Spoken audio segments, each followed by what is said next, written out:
We've all played racing video games at some point in our lives, and if not, do you even exist? But what racing series is more well known than Mario Kart? And with just about any popular game on a home console, there's going to be someone that wants to play it on a handheld system. The first Mario Kart game, Super Mario Kart, came out on the Super Nintendo in 1992, and it did pretty well. Obviously, it must have if it got a sequel on the Nintendo 64 a few years later. After a couple home console releases, Mario Kart would eventually make its way to a portable device. This wasn't their first attempt though. Nintendo tried making a portable Mario Kart game before this on the Virtual Boy. Yeah, look at this thing and tell me it's portable. Not much is known about this Mario Kart game. All we have is a small amount of information from a German magazine. We don't have any actual footage or screenshots, although attempts to recreate what this game might have looked like do exist. We probably weren't missing out on much though. Anyways, I'm going to go over the Mario Kart games on portable systems. I will not be counting Mario Kart 8 Deluxe though, since it was a port. Plus, the Switch is a cross between a handheld and a home console. 2001 was when we could get the first actual Mario Kart game on a portable system. You ever look at a Game Boy Advance and think, I want to play Mario Kart on that? Well, I've got good news for you. Mario Kart Super Circuit is Mario Kart on the Game Boy Advance. Gameplay is pretty much the same as the previous games. You're given a few modes to choose from, including Grand Prix, Versus, Quick Run, and Battle. Quick Run being exclusive to Mario Kart Super Circuit, and Battle being multiplayer only. So unless you've got some link cables lying around, you're stuck playing alone. Grand Prix has you picking a cup, which will have a few tracks to race on. In the races, you go a few laps holding the A button to accelerate, and you can pick up items to use on other racers. A big difference here is that there are 5 cups rather than the usual 4, which would become 8 in Mario Kart DS. The usual cups are there, Mushroom, Flower, Star, and Special, but in between them all is the Lightning Cup, which would later be used for tracks returning from previous games in the series. One thing this game has that the previous game lacks is coins, which you can collect to help increase your speed. The coins in Mario Kart are kind of famous for being there, then not being there, and then being there again. I mean, what else are you supposed to do with coins? Who doesn't throw their hard-earned coins into the road? It doesn't really take anything away from the other games not having them in, but it just seems so odd only having some with coins and some without. Why not have a Mario Kart game that gives the option to turn them on or off? Then there's time trial. You can't have a Mario Kart game without a time trial mode. Here you just race through tracks alone, trying to set the best time possible. You can even create ghosts of your past races and try to beat those ghosts. The last single player mode is Quick Run, which is pretty much versus mode for one player. You just go into the game, pick any track you've unlocked, and race. Versus mode is that, but multiplayer. You can race actual humans! The last mode is battle mode, where you and some other players explore one of a few courses and use items to attack each other.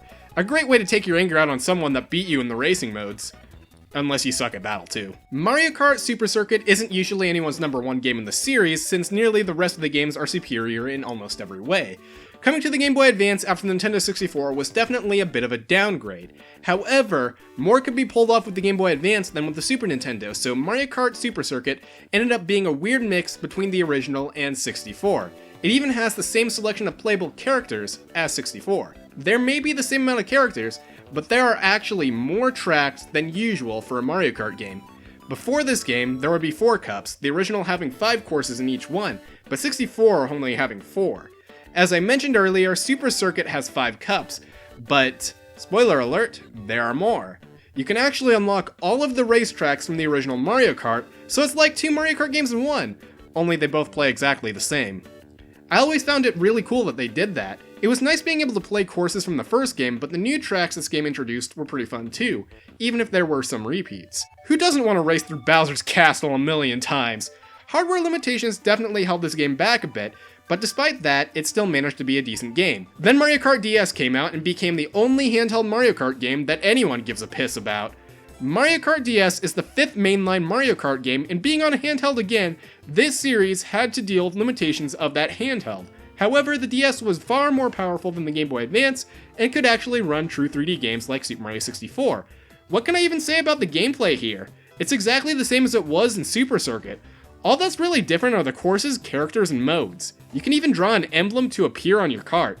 I've always wanted the opportunity to have a poorly drawn penis on my race cart. Single player modes you'd expect to see are here, Grand Prix and Time Trial. However, Versus can be played solo for the first time ever if Quick Run doesn't count.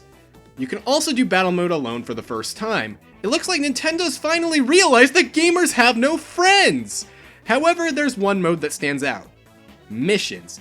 Missions are just several different objectives that you do while in a race kart, which could be anything from driving through rings, drifting enough times, collecting items, or fighting bosses. A nice extra feature that some definitely want back someday, but I don't really care either way.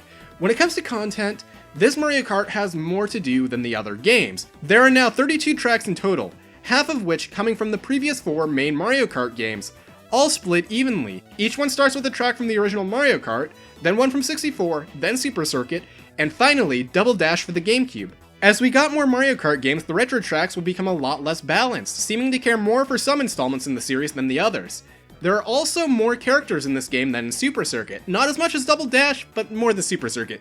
So I don't really have that much of a problem with it, but where are the coins? What sets this game apart from the other Mario Kart games is that this is the first one to use 2 screens. The top is where all the action happens, and on the bottom, you get a nice little map to look at, and you can see what place the other races are in, as well as what items they have. One more thing, this game had online. Now it doesn't. Mario Kart DS is a good Mario Kart game, but I don't really place it on as high of a pedestal as everyone else. I just prefer other games in the series. Mario Kart 7, another Mario Kart with 2 screens, and the 7th main Mario Kart game in case you couldn't tell which one we were on. What else would they have called it? Mario Kart 3DS? Mario Kart 3D? No, we gotta let the kids know that we've made the same game 7 times! Mario Kart 7 was released on the Nintendo 3DS, which it should go without saying was more powerful than the original DS, having better graphics, sound, and no glasses 3D. The system has about the same amount of buttons as the DS, but now you can use a circle pad. Or if you want to be weird, you can tilt the system to steer in the races. Other than that, it's Mario Kart on the 3DS. The modes you'd expect are here, and missions no longer exist. You can't do versus in single player anymore for some odd reason, but you can still do battle mode. Oddly, battle is split into 2 modes from the main menu. In the other games, when you selected battle mode, you'd be presented with sub-modes if there were any. We've got the original 3-life balloon mode, and then some coin collecting thing. Mario Kart 7 is somewhat lacking in content, but it's not way too lacking. Like the other handheld games, the character roster has shrunk again. Where the hell is Waluigi? But now you can play as your Miis like you could in Mario Kart Wii. Heck, who even needs Waluigi when you've got Wiggler, Honey Queen, and Metal Mario? Obviously the most popular characters in the franchise. What's next? Adding characters that aren't even from the Mario series?